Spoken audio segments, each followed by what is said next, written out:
이번 시간에는 전압 변동률과 그 다음에 손실을 구한 다음에 효율까지 계산하는 부분을 공부하도록 하겠습니다. 먼저 전압 변동률은 우리가 직류기 파트에서 했었고요. 보통 발전기나 혹은 변압기 이런 부분에서 굉장히 중요한 부분입니다. 원하는 전압을 얼마나 안전하게 보낼 수 있는가 하는 그 지표를 얘기하는 것이고, 그 다음에 손실을 통한 효율 계산은 이거죠. 효율은 쉽게 얘기하면 돈입니다. 돈. 경제적인 부분이에요. 그래서 우리가 전압 변동률과 효율 부분을 앞에서 했었죠. 직류 발전기 할 때 했었는데, 이 부분이 교류기이다 보니까 직류기보다는 조금 복잡합니다. 왜? 교류니까 리액턴스 부분도 존재를 하게 되고, 그 다음에 역률도 존재합니다. 그래서 같은 공식도 있지만은 조금 변형된 공식도 있는 것. 그래서 비교하면서 한번 정리를 해주시기 바라겠습니다. 먼저 전압 변동률입니다. 우리가 전압 변동률은 전격 전압 부분의 무부하 전압 마이너스 전격 전압입니다. 이것을 곱하기 100으로 나타내면 퍼센트가 되죠. 전압의 변동률이에요.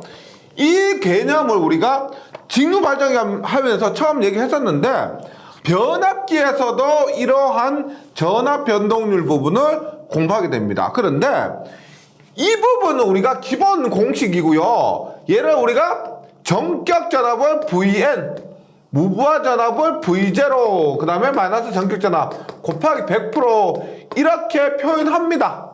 직류기에서는요. 근데 변압기에서는 조금 더 다릅니다. 다른 공식이 있어요. 네, 볼게요. 변압기는 2차 측이 전격입니다. 변압기에 1차 측이 있고 2차 측이 있죠. 그런데 2차 측이 전격이라는 거예요. 그래서 변압기 등가회로, 저번 시간에 했던 등가회로 중에서 2차 측만 그려놓고 한번 보도록 할게요. 변압기 2차 측이 이렇게 있다고 하면 이렇게 있습니다. 이것이 V2N 2차 측 전격 전압이에요. 그리고 요것이 우리가 E2 2차 측 유기기전력이고, 얘가 R2고 얘가 X2입니다. 그리고 여기 흐르는 전류가 2차 측 전격 전류입니다. 2차 측 등가회로 왜 공부했느냐? 이러한 전압 변동률 같은 특성을 파악하기 위해서, 이런 회로를 해석하기 위해서 공부한 거죠. 이렇게 했을 때 보세요. 만약에 무부하라고 하면, 무부하라면 일반적으로 전류가 0이죠. 맞죠? 전류가 0입니다. 그러면 V2N이 전격 전압인데 E2는 유기기전력입니다. 그러면 무부할 때 2차 측에 걸리는 전압을 우리가 V2제로라고 하면은 V2제로는 E2와 같습니다. 왜? 무부할 때는 여기에는 전류가 없으니까 원래는 어떻게 해요? V2N은 E2N 마이너스 이 부분에서의 전압 강하죠. 이 부분에서의 전압 강한데, 당연히 전류가 없으니까 전압 강화가 0입니다. 맞죠? 따라서 V2N은 E2N이에요. 이건 뭐다? 무부할 때는 얘를 V2 제로라고 하니까 결론적으로 V2 제로는 E2가 된다는 거죠. E2가 됩니다.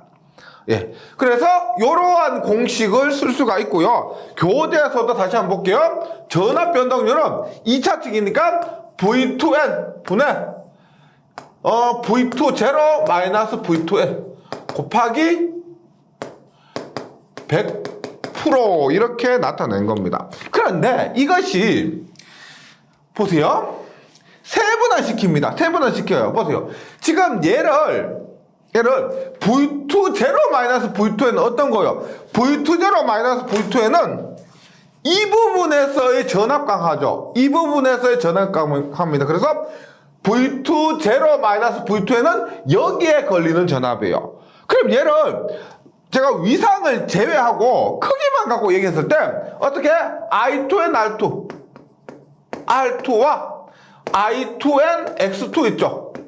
I2n R2와 I2n X2만큼의 전압감과 즉 깎아먹는 전압이 발생하는 거죠. 그래서 얘를 이렇게요. V2n분의 V2n분의 이 부분을 어떻게 I2n R2 플러스 I2n X2 이렇게 나타내고 곱하기 100%인데 깎아먹는 전압이요. 그런데 제가 지금 이 부분을 단순히 크기만으로 얘기했습니다. 하지만 교류에서는 부하 전류에 의한 역률이 존재합니다. 역률이요. 전압과 전류에 의한 위상차. 그래서 R2 부분의 코사인 세타, X2 부분의 사인 세타로 곱합니다. 이 공식은 우리가 전력공학에서 유도를 하게 됩니다. 전력공학 과목에서. 그래서 전기기기에서 이것까지 하기는 어렵습니다. 왜냐면 전력공학은 이것 자체가 결과입니다. 근데 전기기기에서는 이것 자체에서 더 응용을 하기 때문에요. 그 자체가 결과인 전력공학에서 하기로 하고 저기에서는 과정만 가지고 말을 하고요. 유도하는 과정이 궁금하신 분은 전력공학에서 확인을 해보시기 바랍니다. 네, 그렇게 하면 이렇게 보세요. V2n분의 I2n R2의 코사인 세타 플러스 V2n분의 I2n X2의 사인 세타 곱하기 100%인데 전압 강화율이 그렇다는 겁니다. 전압 강화율. 그런데 얘가 V2n분의 I2n R2, V2n분의 I2n X2가 조금 보기 복잡하기 때문에 얘를 하나로 해서 P 곱하기 100%까지 한 거, 그 다음 요 놈을 하나로 해서 Q라고 합니다. PQ. 그러면 이렇게 나타내면 어떻게 돼요? P의 코사인 세타 플러스 Q의 사인 세타로 나타낼 수가 있죠. 전압 변동률을 줄여서 직류기에서는 전압 변동률을 이렇게 나타내었었는데 변압기에서는 지금 어떻게? 이 공식도 물론 변압기에서 사용할 수 있습니다. 이 공식도 맞아요. 그리고 거기에다가 P 코사인 세타 플러스 Q 사인 세타라는 공식도 함께 쓴다는 겁니다. 왜냐 변압기는 교류기고 교류기에서는 역률이 존재하기 때문에 전압과 전류의 위상차가 존재하기 때문에 위상차에 의해서 코사인 세타, 사인 세타가 존재하는 겁니다. 그리고 이거 P 뭐야? P는 뭐다? V2n분의 I2n R2 곱하기 100%죠. Q는 뭐예요? Q는 V2n분의 I2n X2 곱하기 100%죠. 그래서 얘를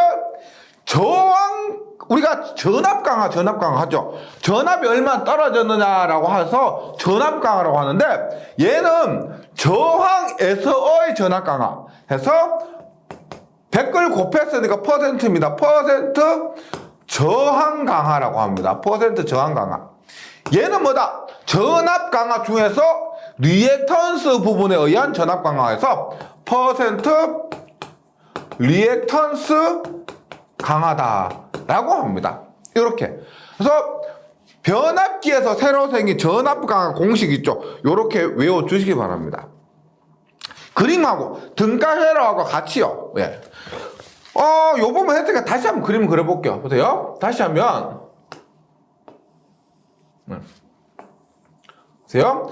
이 전압이 V0라고 했습니다. 무부하 전압 V0 같다고 했죠? 이 전압이 Vn이라고 했어요. Vn.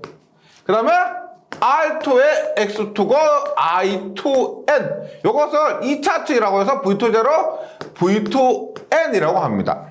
이렇게 했을 때 말씀드렸지만 퍼센트 저항 강화는 뭐냐? 퍼센트 저항 강화는 전체 전압에 대한 요 부분 곱하기 100 전체 전압 V2n에 대해서 저항에서 얼마나 깎아먹었나. 예를 들어서 이런 거죠.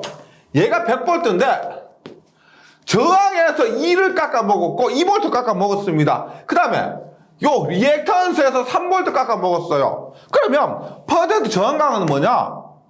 전체 전압 100에 대한 저항에서의 깎아먹은 전압 2V. 그 다음에 퍼센트 리액턴스 강화는 전체 100에 대한 리액턴스에서 깎아먹은 전압 3V. 이것을 얘기한다는 겁니다. 근데 우리가 이것도 있죠. R 플러스 JX. R 플러스 JX는 임피던스죠. 임피던스. 그럼 똑같이 보세요. 똑같이 V2N분의 I2N 곱하기 R2 하면 리액턴스 저항 강화, X2 하면 리액턴스 강화인데 Z2 하면 뭐예요? 이것은 임피던스죠. 임피던스 강화입니다. 임피던스 강화. 그래서 여기서 100을 곱하면 여기도 퍼센트 임피던스 강화가 됩니다. 그래서 교재에 있는 공식 제가 확인해 드리는 겁니다. 퍼센트 임피던스 강화, 퍼센트 임피던스 강화, 요것을 우리가 퍼센트 임피던스라고 하고요. 퍼센트 임피던스는 V2N분의 I2N 곱하기 Z2 곱하기 100%입니다. 보세요. 퍼센트 임피던스는 V2N분의 I2N Z2 곱하기 100%인데 임피던스는 뭐예요? 임피던스는 저항의 제곱 플러스 리액턴스의 제곱에서 루트 씌운 거죠. 따라서 앞에서 했던 루트의 P의 자승 플러스 Q의 자승 이렇게도 구할 수가 있습니다. 여기서 얘기하는 P는 퍼센트 저항 강화, Q는 퍼센트 리액턴스 강화입니다. 그리고 이 퍼센트 임피던스 얘 들어보셨죠? 언제? 저번 장에서 동기기 할 때보다 단락비 K는 퍼센트 임피던스 분의 100 할 때 그 퍼센트 임피던스 있죠? 그겁니다. 그것을 변압기에서 더 구체적으로 이런 식으로 구할 수가 있다는 거죠. 네, 요것도 정리를 해주시고 그 다음에 보세요. 전압 변동률 제가 다시 씁니다. 전압 변동률은 2차측 기준으로 해서 V2N분의 V20 마이너스 V2N 인데 이것을 어떻게 쓸 수가 있다? P의 코사인 세타 플러스 Q의 사인 세타로 쓸 수가 있습니다. 여기에서 문제로 자주 나오는 거 있어요. 문제로 자주 나오는 것 중에서 만약에 역률이 1이다. 그러면 우리가 역률이 1이면 코사인 세타가 1이면 사인 세타는 0이죠. 따라서 이때는 우리가 전압 변동률은 뭐가 된다? P가 됩니다. 전압 변동률은 P가 돼요. P. 그러니까 역률 1이면 전압 변동률은 퍼센트 저항 강화가 같다는 겁니다. 그럼 그때 저항 강화보다 V2N분의 I2N 곱하기 R이죠. R2인데 식을 조금 변형을 시켜봅니다. 보세요. 분모 분자에 I2N분의 I2N 지금 다 제가 2차측 기준으로 하고 있습니다.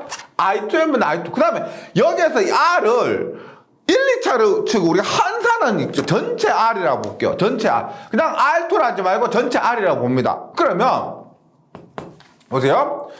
V2N 곱하기 I2N 하면 전압 곱하기 전류니까 전격 전압 곱하기 전격 전류는 뭐다? 전격 전력이죠. 전격 전력. 그 다음에 I2N 곱하기 R 곱하기 I2N 하면 I2N 제곱 곱하기 R입니다. 결국 뭐다? I의 제곱 곱하기 R. 전류의 제곱 곱하기 R은 저항에 흐르는 전류의 제곱 곱하기 저항하면 그것이 저항에서의 손실입니다. 뭐죠? 동손입니다. 동손. 네, PC. 그래서 역률이 1일 때는 우리가 전압 변동률이 지금 전압 변동률이죠. 전격 전압분의 전격 용량분의 동손으로 바꿀 수가 있습니다. 그리고 여기가 퍼센트가 있으니까요. 곱하기 100% 해주면은 즉 역률 1일 때 전압 변동률은 전격 용량분의 동손으로도 표현할 수가 있습니다. 그래서 여기 나온 것이 전압 변동률이 여러 가지 식으로 쓸 수가 있다는 것을 말씀을 드린 겁니다. 그 다음에 우리 이렇게 해서 나온 것 중에서 중요한 게 뭐냐면 퍼센트 임피던스입니다. 퍼센트 임피던스. 우리가 동기기 할 때 뭐였어요? 퍼센트 동기 임피던스였죠. 퍼센트 동기 임피던스였는데 얘가 동기기 할 때는 단락비를 구하는데 이 퍼센트 동기 임피던스가 유용했습니다. 그런데 우리가 이런 게 있어요. 이렇게 차단기라는 게 있어요. 교류 차단기 12라는 게 있어요. 12. 12가 있으면 이 12가 차단기가 얘가 트랜스포머 변압기를 보호하는 목적으로 사용이 됩니다. 얘를 왜 하냐면 보세요. 이 변압기에 퍼센트 임피던스를 구하면은 이 퍼센트 임피던스를 구해서 이 차단기에 용량을 구할 수가 있습니다. 용량, 즉 단락 용량이란 것은 퍼센트 임피던스분의 100 곱하기 전격 전류입니다. 단락 전류는 퍼센트 임피던스 이렇게 구한 퍼센트 임피던스분의 100 곱하기 전격 전류입니다. 무슨 말이냐면 평상시에 흐르는 전류가 전격 전류라고 했을 때요. 전격, 가장 좋은 상태, 평상시에 흐르는 전류 했을 때 퍼센트 임피던스분의 100을 곱하면은 단락 전류가 된다는 겁니다. 단락 전류 뭐냐면 여기에 단락 사고가 났을 때 여기 차단기에 흐르는 단락 전류입니다. 예를 들어서 평소에 흐르는 전류가 100A라고 하잖아요. 그러면 단락 사고는 쇼트예요. 쇼트 사고가 나면은 1000A가 흐릅니다. 평소에 100A 흐르는데 단락 사고 나면 1000A가 흐릅니다. 그러면 이 단락 전류의 값을 알아야만 이 차단기를 설계를 할 수가 있습니다. 아, 이 차단기는 어떤 단락 전류가 흐르더라도 어떤 단락 전류가, 그러니까 단락 전류 얼마까지 버틴다. 얼마의 단락 전류가 흘러도 차단한다. 그런 것을 설계가 할 수가 있습니다. 실제로 굉장히 중요한 개념이에요. 네.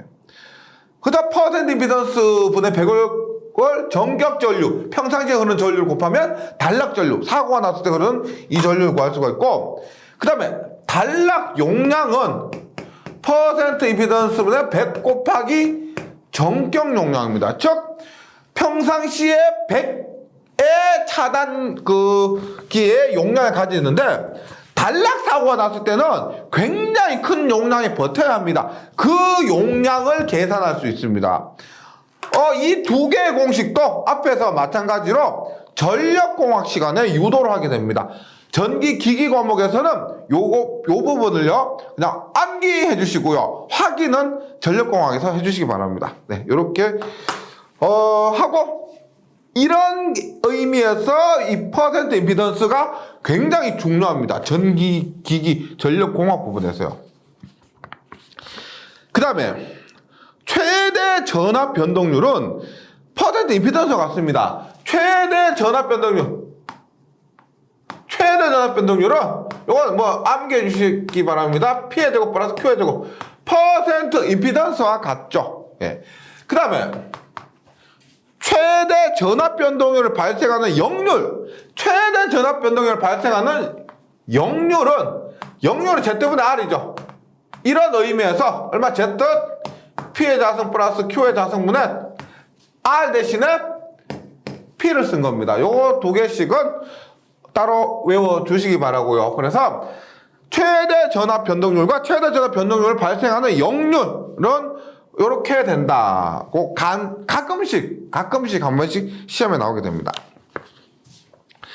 계속해서 임피던스 전압과 임피던스 와트예요. 임피던스 전압과 임피던스 와트 봅니다.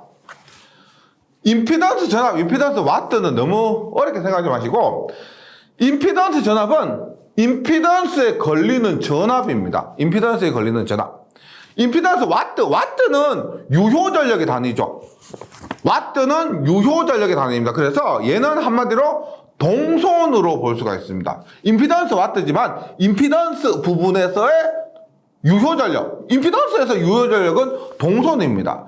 이렇게 봅니다. 우리가 변압기, 이렇게 등가회로 1, 2차를 다 그리고 나서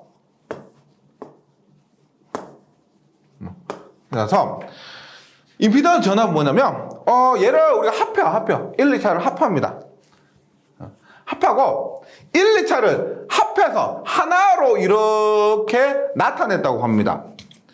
1차, 2차 임피던스를 1차 저항과 2차 저항 합쳐서 요거 1차 리액턴스와 2차 리액턴스 합해서 요거라고 했을 때 임피던스 전압은 뭐냐면 보세요. 일단 중요한 게 단락을 시켜요. 단락을 시킵니다.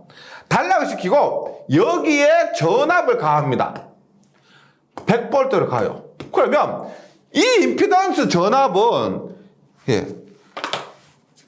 얘를 무시했을 때 요 부분을 무시하면 요 부분에 100V가 걸린다는 겁니다. 요 부분에 100V가 걸린다는 거예요.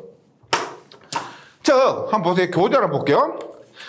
임피던스 전압이란 변압기 2차를 단락한 상태에서 1차 측에 여기에 I1에 그래서 1차 측에 전격 전류가 흐를 때 그때 1차 측의 인간 전압 얘를 얘기하는 겁니다. 예를 들어서 이렇게 볼게요. 헷갈리니까 요놈 빼고요. 이렇게 볼게요. 보세요.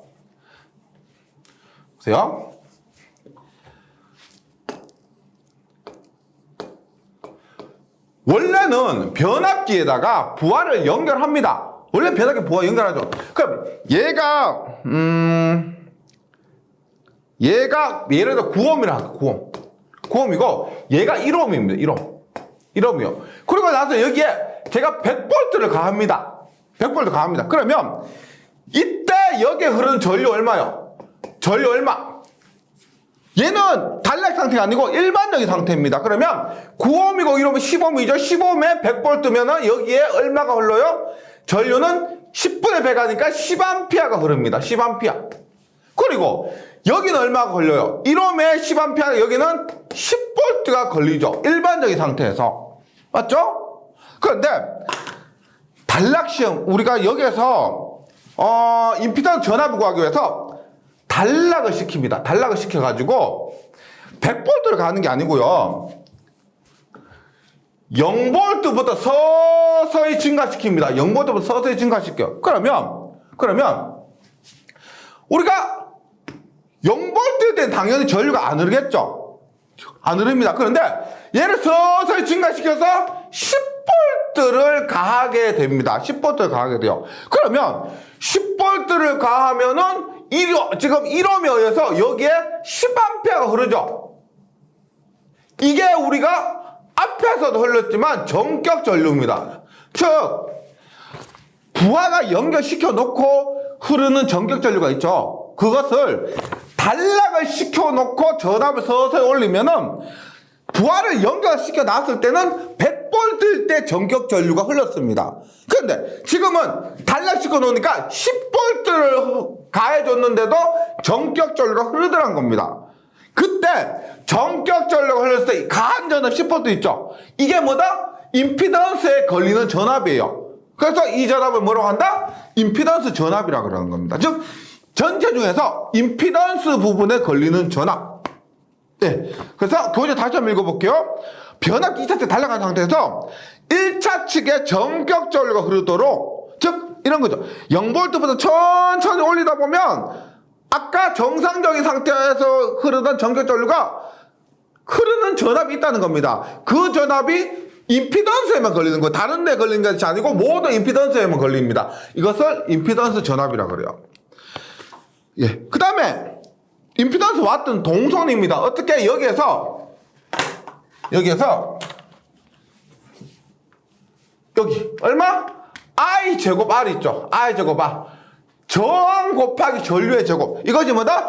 임피던스 부분에서의 유효 전력입니다. 이것을 임피던스 왔더라고 그래요. 그래서 임피던스 전압 인간 상태에서 입력은 뭐다? 전부하 동선이라고 그럽니다. 그래서 변압기 내의 부하선을 측정하는 것이고, PS는 I1N의 제곱 곱하기 R, 동선이니까요. I1N의 제곱 R, 요렇게요. 이때 우리가 실제 문제 보시면은 1차측, 2차측이 왔다리 갔다리 합니다. 1차측, 2차측. 이게 1차측 따로, 2차측 따로 할 수도 있고, 1차측, 2차측 합칠 수도 있고, 환산할 수도 있고 해서 여기에서 1차측, 2차측 구분은 조금 의미 없이 그냥 개념이 이렇게 되는구나 라고만 좀 확인을 해 주시기 바라겠습니다. 그 다음에 변압기 손실 및 효율입니다. 변압기 손실 및 효율인데 우리가 직류기에서 했습니다. 보세요. 제가 손실인데 직류기, 변압기 하지만은요 직류기에서 했던 부분을 복습 한번 해보도록 하겠습니다. 직류기에서는 고정선이 있고 가변선이 있습니다. 고정선은 무부하선이라 그러죠. 가변선은 부하선입니다. 예. 고정선은 변하지 않는 무부하선이고 가변선은 변하고 있는, 변하는 부하에 따라 변하는 손실입니다. 여기에는 철선이 있고요. 철선이 있고 기계선이 있고 철선에는 pH 히스테리시선 그 다음에 와류선 PE가 있습니다. PE. 그럼 기계선에는 우리가 마찰선과 풍선이 있죠. 풍선이 있고 가변선에는 동선과 표유부하선이 있습니다. 이럴 때 보세요. 요것은 직류기라고 했습니다. 하지만 직류기와 변압기의 가장 큰 차이는 회전하지 않는 거. 그러면 기계, 마찰이나 바람에 의한 손실, 이 기계선은 변압기에서는 존재하지 않습니다. 그래서 변압기에서 고정선, 무부하선은 철선에는 히스테리시선과 와류선이 있고요. 그 다음에 가변선, 부하선은 동선과 표유부하선이 있는데 일반적으로 표유부하선은 무시를 합니다. 무시를 해요. 그래서 이렇게 보세요. 변압기에서는 고정선은 무부하선은 철선은 히스테리시선과 와류선이고 가변선, 부하선은 동선으로 볼 수가 있습니다. 동선으로요. 요것을 암기를 해 주셔야 되겠습니다. 직류기보다 더 간단해졌어요. 그런데 우리가 마냥 간단해진 것은 아니고 직류기에서 기계선, 마찰선, 풍선 얘가 없어진 대신에 변압기는 교류기다 보니까 주파수에 대한 영향을 고려하지 않을 수가 없습니다. 그래서 주파수 관련해서 이런 손실들이 어떻게 되는지 한번 보도록 할게요. 볼게요. 우리가 철선은 히스테리시선 플러스 와류선입니다. 와류선인데 이 공식 자체는 우리가 자기학에서 히스테리시스가 뭐고 와류가 뭔지에 대해서 배우는데 히스테리시스의 공식은 KFB의 1.6에서 2.0승입니다. 1.6에서 2.0승. 즉 K는 상수입니다. 재료 상수. 재료가 철덩어리냐 혹은 어떤 다른 금속이 첨가되느냐에 따라서 정해진 상수고요. F는 주파수죠. 주파수고 B는 자속 밀도입니다. 보통 자속 밀도 언급이 없으면 B의 2.0승 이렇게 보시면 되고요. 와류소는 TFB 전체의 제곱입니다. TFB 전체 제곱. F와 B는 동일하고요. T는 뭐냐면 두께입니다. 두께. 그래서 이렇습니다. 우리가 앞에서 했지만 히스테리시스선을 감소시키기 위해서는 규소 강판을 사용한다 그랬습니다. 변압기에서는 규소 함유량이 한 4% 정도 돼요. 왜? 이 K값 있죠. 규소를 함유시켜서 4% 정도 넣어서 이 K값을 줄입니다. 우리가 일반적으로 철선 전체에서 히스테리시스선이 50% 이상입니다. 말이 50%이지 보통 한 70% 이상이 된다 보시면 돼요. 그래서 히스테리시스선의 영향이 큰데 여기에서 히스테리시스선을 감소시키기 위해서 규소 강판을 사용한다는 겁니다. 이 K값 감소시키기 위해서. 그 다음에 와류소는 두께 제곱입니다. 두께. 그래서 성층하는 거랬죠. 예를 들어서 이렇게 봅니다. 우리가 이렇게 있는데 1m 곱하기 1개가 있을 수가 있습니다. 그 다음에 0.5m 2개라고 보세요. 1m 곱하기 1개는 t의 제곱이니까 1의 제곱 곱하기 1하면 1이죠. 맞죠? 0.5의 제곱하면 얼마? 0.5의 제곱하면 얼마? 0.25죠. 0.25 곱하기 2하면 0.5입니다. 예. 제곱이기 때문에 얘를 잘게 나눠서 붙일수록 이것 와류소는 더더더 감소하게 되는 겁니다. 그래서 교소강판과 성층인데요. 서로 영향은 있습니다. 성층을 하면은 주파수 이것이 뭐 잘 변하지 못한다. 이런 개념에서 우리가 성층을 했을 때 히스테리시스에도 영향이 어느 정도는 있고요. 그 다음에 교소광판을 쓰는 것도 와류손에 어느 정도 영향이 있는데 일반적으로는 얘가 뭐 히스테리시스손이 교소광판, 와류손이 성층 이렇게 됩니다. 서로 연관이 있긴 있습니다. 네, 이렇게 하고 철선에서 히스테리시스손과 와류손이 있다는 것은 직육에서도 했었죠. 그런데 주파수와의 관계, 교류기 때문에 주파수와의 관계를 한번 보도록 합니다. 우리가 이렇게 볼게요. 이렇게 유기기전력 E는 4.44의 FN 파이죠. 4.44의 FN 파이입니다. 그는 4.44의 FN 파이. 자속은 자속 밀도 곱하기 면적입니다. 이렇게 했을 때 F는 4.44 NBS분의 2가 되죠. 2. 예. 인데 요런 거 한번 봅니다. 요런 거. 이거 보세요. 우리가 지금 얘가 일정하다면 얘 값이 일정하다면 주파수와 자속 밀도는 반비례합니다. 요 관계가 굉장히 중요해요. 요 관계. 네. 요 관계를 우리가 손실에 넣어 봅니다. 볼게요. 일단 우리가 보세요. 이런 거 히스테리시스손이 KFB의 1.6에서 2.0승인데 요 식만 봤을 때 보세요. 중요합니다. 전압이 일정하단 말이 없습니다.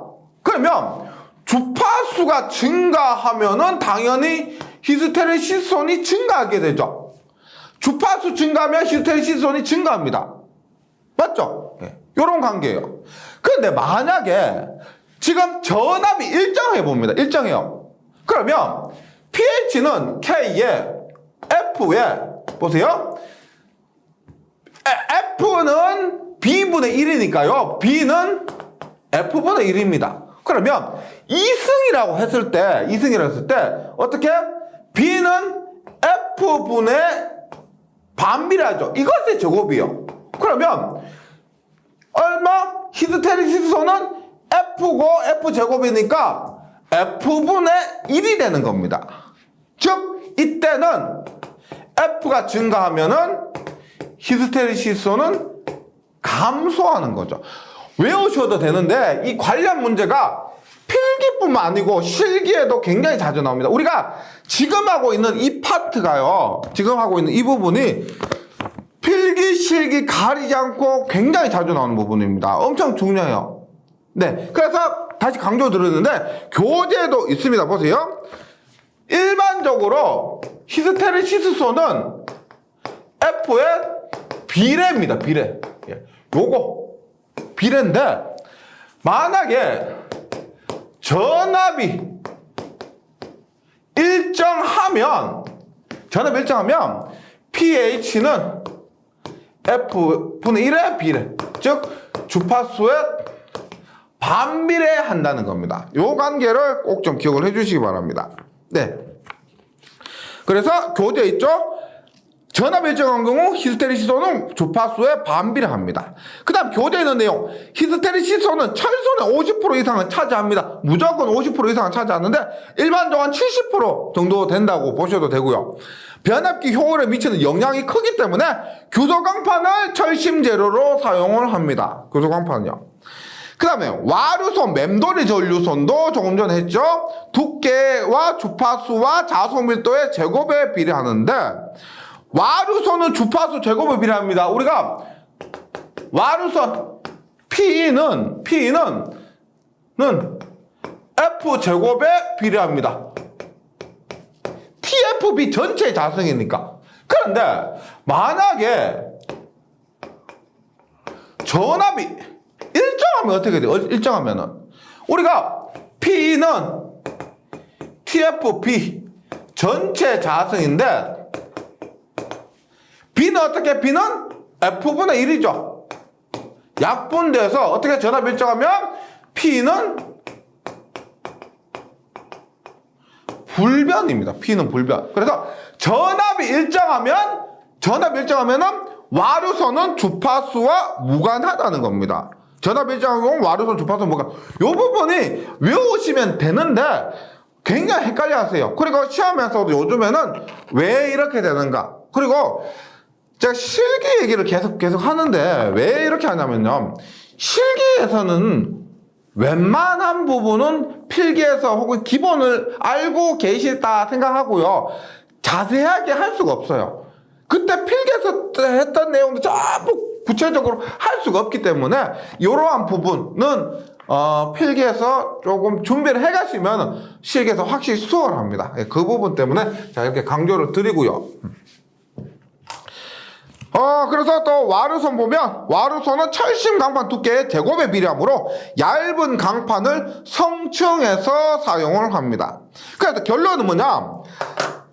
전압이 일정한 경우 히스테리시소는 주파수에 반비례죠. F분의 1에 비례한다는 것은 반비례합니다. 따라서 주파수 증가, 히스테리시소는 감소해서 와류손은 상관없으니까 전체적으로 철손이 감소하게 되고 주파수가 감소하면 반대로 철손이 증가하게 됩니다. 네.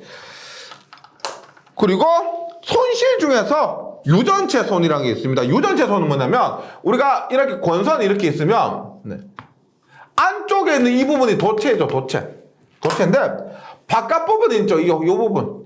요 절연물 부분 있죠. 이 부분은 우리가 유전체라고 합니다. 유전체. 그래서 전압이 높을 때 절연물의 유전체로 의해서 생기는 손실인데 일반적으로 손실의 종류에는 포함이 되지만 무시하는 경우가 많습니다. 손실의 명칭 정도만 기억을 해주시고요. 근데 부하손인데 부하가 뭐예요? 부하는 곧 우리가 부하라고 해서 어렵게 생각하는데 부하를 전류라고 생각하면 좋아요. 부하는 전류다. 그래서 부하선은 뭐다? 전류에 따라 변하는 겁니다. 부하가 변한다? 전류가 변한다. 과부하다? 전류가 많다. 부족부하다? 전류가 적게 흐른다. 이렇게 부하를 전류다 이렇게 이해하시면 돼요. 그래서 부하선은 임피던스 와트 조금 전에 했던 것 있죠? 임피던스 전압 그 다음에 임피던스 와트 즉 동손입니다. 따라서 동손을 임피던스 와트 혹은 부하손이라고 한다는 거죠. 그리고 그것은 전류의 제곱 곱하기 저항입니다. 전류의 제곱 곱하기 저항이고 동선이 뭐예요? 구리죠. 구리해서 C입니다. C. I 제곱 R이고요. 그 다음에 부하선에 표유 부하선도 있습니다. 표유 부하선은 뭐냐면 일반적으로 권선 부분에 의한 손실은 동선이죠. 부하선입니다. 뭐냐? 권선 이외 부분의 누설 자석에 의해서 발생한 손실이기 때문에 이것을 우리가 계산하기가 다소 어렵습니다. 즉 전체 입력에서 전체 손실을 빼면 전체 출력이죠. 전체 손실에서 기계손 우리가 철손 빼고요. 그 다음에 동손 빼고 뭐 유전체손 빼고 나머지가 표유부하선입니다. 그래서 표유부하선은 어떻게 보면 구하기 어려운데 이것을 정의를 하자면 권선 이외 부분의 누설 자속에 의한 손실을 표유부하선이라고 합니다. 네, 손실 부분 이렇게 정리를 해주시고, 그 다음에 손실을 가지고 우리가 뭐 손실 알고 끝나는 건 아니고죠. 뭐 한다? 효율을 구합니다. 효율을요. 그러면 우리가 효율은 뭐다? 입력 분의 출력인데, 요것을 우리가 보세요. 입력분 출력인데 실측 효율이라고 했습니다. 직류기 파트에서 실제로 입력과 출력을 둘 다 측정했다 해서 실측 효율이에요. 그런데 입력을 출력 플러스 손실 분의 출력, 혹은 출력을 입력 분의 입력 마이너스 손실, 이렇게 나타낼 수가 있죠. 얘는 뭐다? 단자 부분 있죠. 그것을 기준으로 하니까 발전기, 얘를 전동기라고 합니다. 전동기. 그런데 변압기는 뭐다? 변압기는 안쪽에 있는 전원을 바깥쪽으로 공급해 주기 때문에 전동기도 이 공식을 사용합니다. 지금 우리가 배우고 있는 전동기도 출력 플러스 손실분의 출력이요. 네, 이렇게. 그래서 변압기의 효율이라고 하면은 어때요? 출력 플러스 손실인데, 우리가 손실은 뭐가 있다? 기계손 빼고, 표유부하선 빼고, 유전체손 빼고, 크게 부하손에, 우리가 무부하손에 해당되는 철손, 그 다음에 부하손에 해당되는 동손이 있습니다. 분해, 여기에 분자에는 출력이 들어가죠. 출력. 네, 출력. 얘를 기호를 어떻게 썼느냐? 보세요. 중요한 게 뭐냐면, 손실의 단위는 와트입니다. 와트. 유효전력이요. 손실은 무효전력 없습니다. 열로 소비되기 때문에 무조건 유효전력이에요. 그랬을 때 출력을 우리가 전압 곱하기 전류라고 할 수가 있는데, 전압 곱하기 전류, 교류에서 전압 곱하기 전류하면 얘는 피상전력이에요. 따라서 약분을 하려면 얘도 전부 유효전력이 돼야 됩니다. 맞죠? 유효전력이 되기 위해서는 VI에다가 코사인 세타를 곱해줘야 됩니다. 3상이면은 루트 3 곱해주고요. 루트 3 VI고요. 그러니까 철선은 우리가 I연에서 PI, 동선은 C고요. 출력은 VI 코사인 세타. 이것이 퍼센트로 나타내면 곱하기 100% 해서 이것이 규약 효율입니다. 실측 효율, 규약 효율이고, 우리가 1부 때 2차측 기준을 많이 하죠. 그래서 특별 언급 없으면 2차측 기준으로 해서 V2N, I2N 이런 식으로 나타내 주시면 됩니다. 이게 기본 공식이고요. 그런데 여러 가지 조건이 있습니다. 보세요. 만약에 변압기가 이렇게 있는데 부하를 연결하죠. 부하를 연결합니다. 이렇게.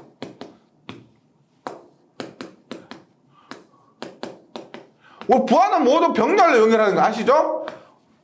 우리가 전격 전압을 공급하기 위해서는 부하는 병렬로 연결해야 됩니다. 그런데 이렇게 연결했을 때 정격 상태가 있습니다. 만약에 지금 1kW짜리가 5개인 이 상태가 정격이라고 합니다. 이 상태가 가장 이 변압기로서는 좋은 상태예요. 딱 우리가 작게 공급한다고 해서 변압기가 좋은 상태 아닙니다. 변압기가 설계된 것은 정격 상태 기준으로 설계된 것이기 때문에 우리가 여기에서 예를 들어서 5개가 연결된 상태가 정격 상태라고 했을 때 이것을 우리가 정격이라서 1이라고 보면은요, 만약에 3개가 연결된 상태라고 하면 3개가 연결된 상태라고 하면 어떻게? 5개 중에서 5분의 3부하 라고 나타낼 수도 있고, 혹은 0.6부하, 5분의 3은 0.6이죠. 0.6부하로 나타낼 수 있습니다. 그래서 많은 분들이 질문하시는데, n분의 1부하라는 것은 전격을 1로 했을 때요. 전격을 1로 했을 때 얼마 우리가 과부하는 더 많이 한 거죠. 그래서 전격보다 더 적은 상태. 그래서 여기서 5개 중에서 3개인 부하 상태를 얘기하면은 이것을 5분의 3부하 혹은 N부하로 나타낸다고 하면 N부하는 0.6부하입니다. 그래서 이 어떻게 나타나도 상관없습니다. 어떻게 나타내도 상관없어요. 만약 과부하 6개를 연결했다. 그럼 어떻게? 6개 연결했다? 5분의 6부하 과부하 얼마? 1.2부하 과부하. 이거 같은 얘기죠. N부하로 나타낼 때도 있고 N분의 1부하라고 나타낼 때도 있습니다. 네. 그렇게 했을 때 뭐냐 보세요. 부하는 전류라 그랬죠. 부하는 전류입니다. 그러면 우리가 얼마? VI의 코사인 세타 플러스 PR 플러스 PC에서 VI 코사인 세타에서 N분의 1부하 할 때는 전부하가 아니고 N분의 1부하 좀 말씀드렸던 5분의 3부하 혹은 0.6부하 할 때는 어떻게 되느냐, 얘는 우리가 전류와 상관이 있습니다. 전류.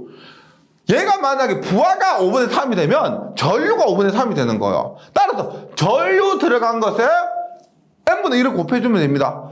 얘 전류 들어갔죠? 얼마? N분의 1에 VI 코사인 세타.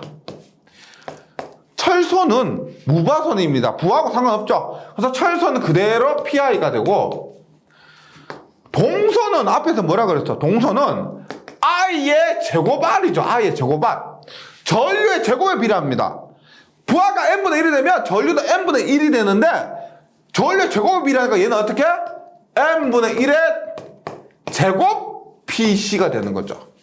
N분의 1 제곱 PC. 요 관계에 의해서. 예. 그리고 출력은 어떻게? N분의 1의 VI 코사인 세타. 이 공식을 대놓고 외우려고 하면 어렵습니다. 이거 필기보다 있죠. 필기에서 잘 나오죠. 실기에서 엄청 잘 나옵니다.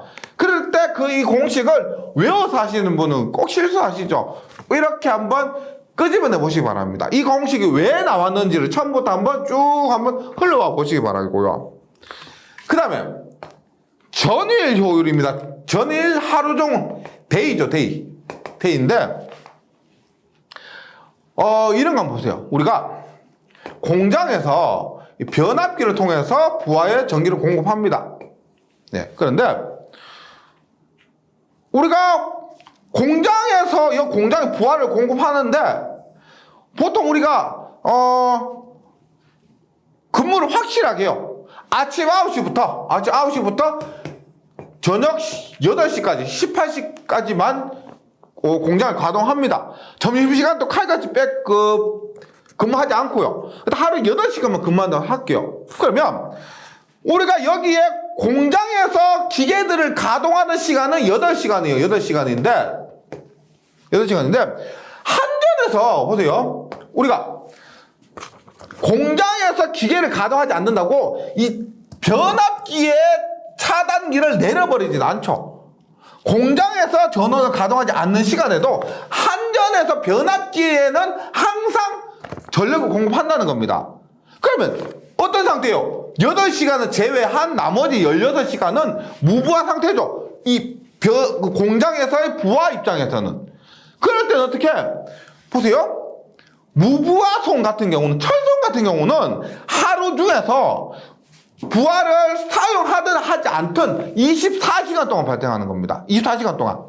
근데 부하손은 전류가 흐를 동안만 발생하는 거죠. 따라서 부하손은 사용한 시간 동안 발생하는 겁니다. 요 개념만 좀 정리해 주시면 돼요. 그래서 전일 효율은 24시간 동안에 PR 곱하기 시간. 24시간 동안에 PO 시간. 즉 24시간 동안 하루 동안에 입력 전력 양입니다. 우리 앞에서 여기 효율을 얘기할 때는 손실이나 이런 것도 전부 전력으로 얘기했는데 전일 효율 할 때는요, 하루 동안을 얘기하기 때문에 24시간 동안의 입력 전력장분의 24시간 동안의 출력 전력량이 됩니다. 그래서 100% 부하라고 보고요. n분의 1 빼고요. 보세요.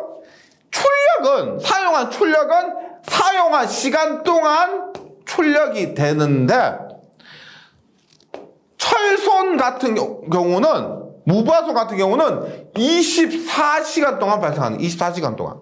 그 다음에 동손도 사용한 시간, 출력, 이렇게 되는 거죠. 그래서 NP 플러스 24PI 플러스 NPC분의 NP라는 공식이 나오게 됩니다. 네. 그 다음으로 이런 거 볼게요. 이런 거 봅니다.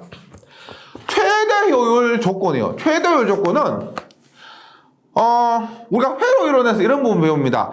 최대 전력 전달 조건. 최대 전력 전달 조건은 내부 저항과 부하 저항이 같을 때, 여기에서 내부 저항은 변하지 않는 저항이고요. 부하 저항은 변하는 저항입니다. 그래서 변하지 않는 것과 변하는 것이 같을 때 최대 전력이 전달되는 것처럼 최대 효율도 마찬가지로 이렇게 이해하시면 돼요. 변하는 손실, 뭐다? 부하손과 변하지 않는 손실, 무부하손이 같을 때 최대 효율이 나온다는 겁니다. 최대 전력 전달 조건과 마찬가지로 최대 효율도 그렇게 돼요. 그래서 최대 효율 조건은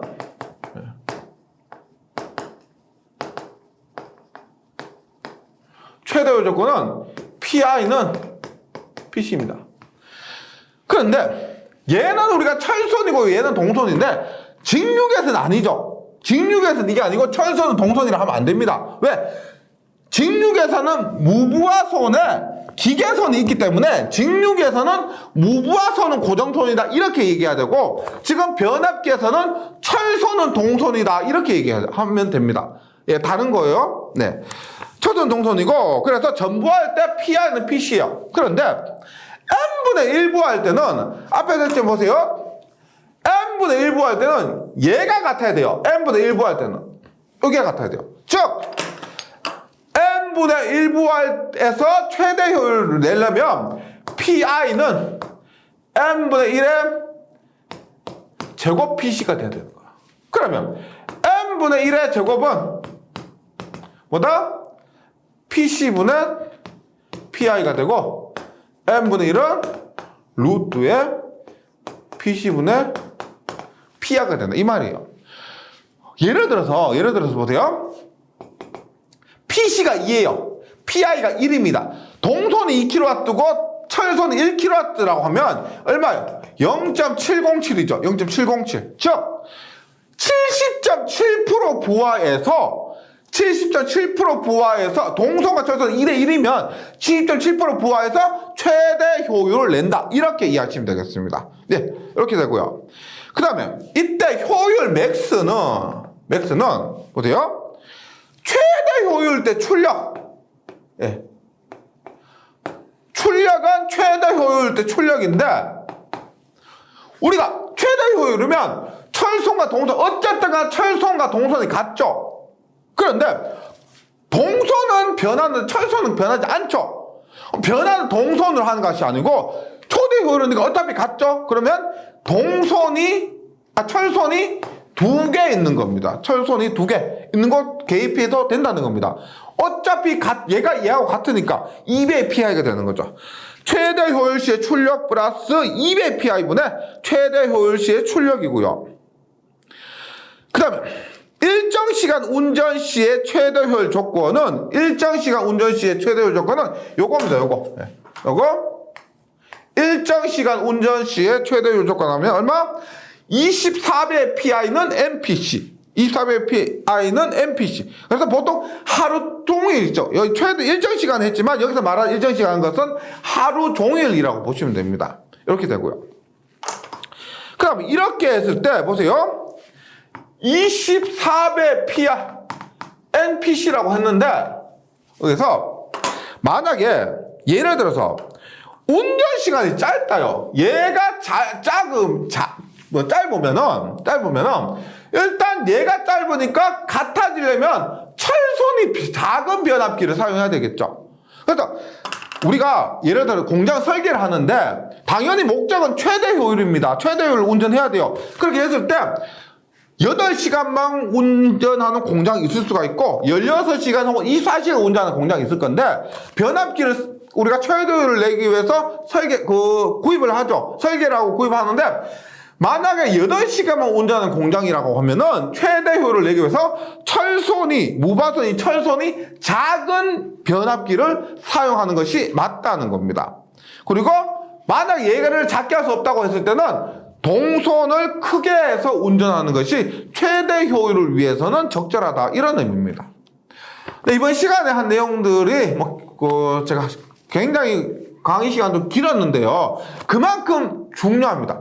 필기에서 계산 문제 풀어보시면은 중요하다 느끼실 것이고 그 다음에 실기에서 가면은 이 부분이 있죠. 다시 한번 이 필기, 전기, 기기 교재 변압기 부분을 다시 한번 꺼내서 보게 되는 겁니다. 예, 중요하니까요. 조금만 한번 다시 복습 한번 하고 문제풀이로 넘어가 주시면 좋겠습니다. 예, 저는 다음 시간에 다시 뵙도록 하겠습니다. 수고하셨습니다.